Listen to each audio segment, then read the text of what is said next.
विधान परिषदेच्या उमेदवारीचा काल माघारीचा दिवस होता, मात्र तुम्ही माघार घेतली नाही. आता थेट लढत जी आहे ती दराडे वर्सेस गीते अशी असणार आहे.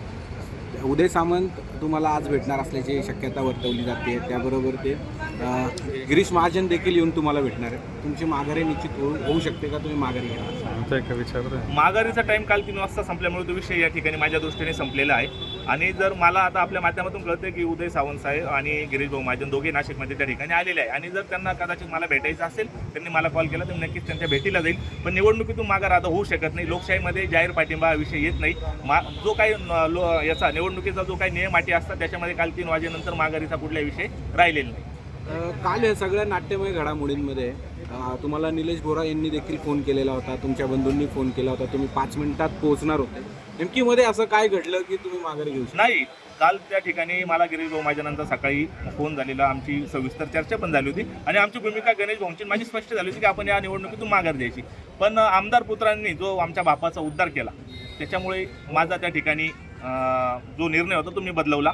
मला काल त्या ठिकाणी निलेश भाऊ बोरांचे असतील, नाना ज्ञानेश्वर गामणे असतील, यांची त्या ठिकाणी 100% मला 2.5 वाजेनंतर खूप फोन झाले. पण मी माझ्या निर्णयावर ठाम राहिलो आणि मला मतदारांचा पण खूप आग्रह होता की भाऊ आपण या निवडणुकीमध्ये कंटेन करावं, पुढे जावं आणि निवडणूक आपण लढवावी. कुणाल दराडे म्हटलं की फॉरेन्सिक चार्ज केला पाहिजे की जो बॉडी क्लिप ती माझी नाही आहे. आता काय झालंय, 14 दिवस निवडणुकीच्या प्रचाराला बाकी. कुणाल दराडेंनी ती क्लिप घ्यावी, फॉरेन्सिकला जावं आणि त्याचा अहवाल त्यांनी आपल्याला सादर करावा, मला माझा प्रचार करून द्यावा.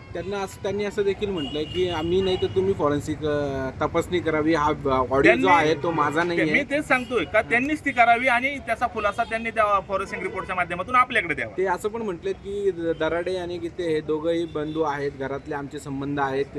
गोकुळ गीते आणि गणेश गीते हे दोघंही माझे भाऊ आहेत, त्यामुळे आमचा जो गैरसमज झालाय तो लवकरात लवकर दूर होईल. आपल्याकडे मराठीमध्ये एक पूर्वापार म्हण आलेली की 1 तीळ 7 जणांनी खाल्ला होता. जर तुमच्या घरामध्ये एक आमदारकी होती तर दुसऱ्या आमदारकीसाठी इतका अट्टहास का?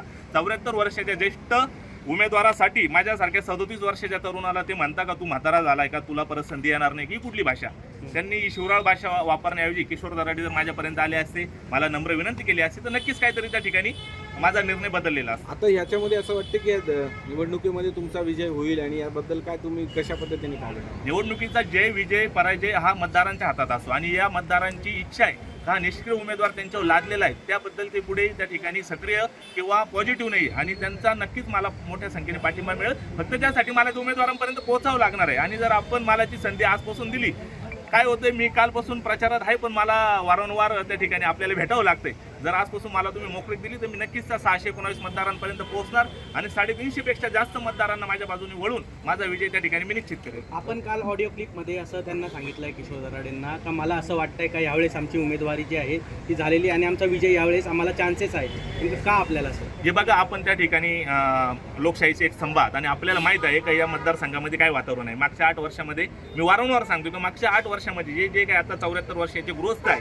ते मागच्या 8 वर्षामध्ये पुढे या ठिकाणी या मतदारसंघामध्ये फिरकलेले नाही आणि या आमदारकीचा उपयोग त्यांनी फक्त व्यक्तिगत दराडे कुटुंबियाच्या फायद्यासाठी करून घेतलेला आहे.